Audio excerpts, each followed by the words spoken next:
یەکێ لە کارە هەرە جوانەکانی پەیامبەری پیرۆزی ئیسلام محەممەد درودی خوای لەسەر بێ دروستکردنی مزگەوت بوو.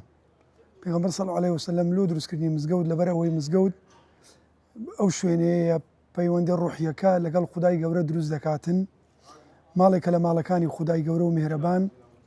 دیارە ملەتی کوردیش وەکو ملەتێکی موسڵمان هەستی بە بەهاو گرنگی ئەو کارە پێغەمبەر صلی الله علیه وسلم پەیامبەری پیرۆزی ئیسلام محەممەد صلی الله علیه وسلم کردووە، هاتیە بە دروستکردنی مزگەوت. دیارە ئەو مزگەوتە مزگەوتی گەورەی شەقڵاوە مێژووی دروستکردنەکەی بە پێی سەرچاوە مێژووی و بەڵگەنامە مێژوویەکان دەگەڕێتەوە بۆ سەردەمی عەبدوڵای کوڕی ئیمامی عومەری کوڕی خەتاب دووەم خەلیفەی موسڵمانان و خەلیفەی ڕاشدین لە سەدەی 46 کۆچی ئەو مزگەوتەی دروست کردیە. دیارە ملەتی کوردیش وەکو ملەتێکی موسڵمان و وەکو ملەتێکی موسڵمان دۆست و گەڕان بە دوای ئەو پەیامە پیرۆزەی ئیسلامەتی لەو ڕوانگەیەوە پێشەوازی لەو کارەی عەبدوڵای کوڕی عومەری کوڕی خەتاب کردووە، مزگەوتەکەی دروست کردیە و بۆ ئەوەی ئەو پەیوەندە ڕوحیە دروست بیتن. دواتریش هەر بە گوێرەی بەڵگەنامە و سەرچاوە مێژوویەکان بۆ خاتو عەمبەرخانی خێزانی مەحموود بەجی شەقڵاوی دەگەڕێتەوە کەەوە ئەویش هاتووە هەستی بۆەوەی کردیا مزگەوتەکە بینایەکەی بچووکە هاتووە زارێشتر سەر لە نوێ نۆژەنی کردوتەوە، لۆژ نۆژەنی کردوتەوە. دیارە مزگەوت لە ناو کۆمەلگای کوردی و ناوچەی شەقڵاوەش بە تایبەتی شوێنێکە لایەنە دینەکەی ئەگەر وەربگرین شوێنێکە پەیوەندێکی ڕوحی نێوان موسڵمان و تاچی کورد لەگەڵ خوای گەورە دروست دەکات. لەو ڕوانگەیەوە شوێنێکی تر مزگەوت بە شێوەیەکی گشتی لە ناو ڕۆژەڵاتی ناوەڕاست و کۆمەڵگەی کوردیش بە تایبەتیدا پەردێکی پەیوەندیە لۆ بێکەوە بەستنەوەی ملەتە جیاوازەکان، ئاینە جیاوازەکان. لەو شەقڵاوێ مەسیحی هەیەوە، جوولەکە هەبووە، ئاینی پیرۆزی ئیسلام هەبووە.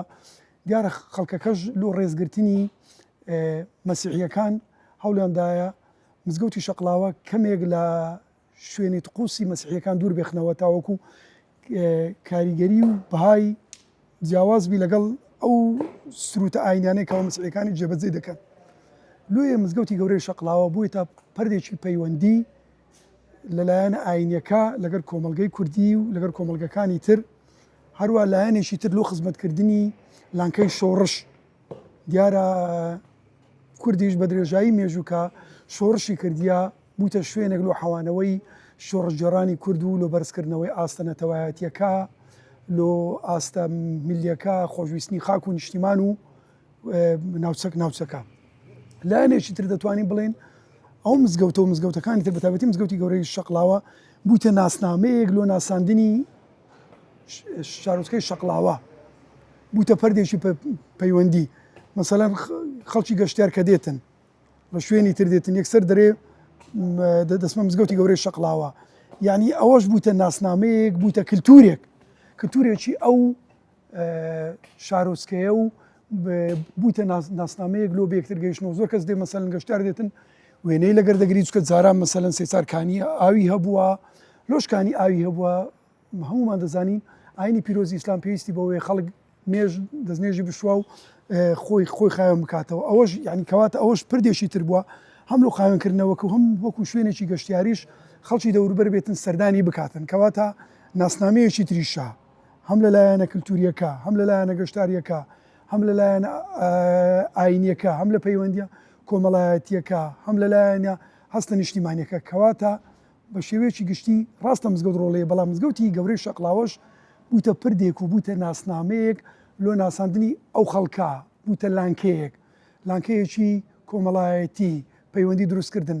مزگەوتیش هەمومان دەزانین کە پەیامبەری پیرۆزی ئیسلام کە وەی کرد مزگەوت دروست بکرێتن لۆ عەلاقە ڕوحیەکە، لۆ بێگەشتنی موسڵمانان، نەتەنە بۆی لە مەعانات و ئێش و ئازاری یەکتری بزانن و هاوکاری یەکتری بن.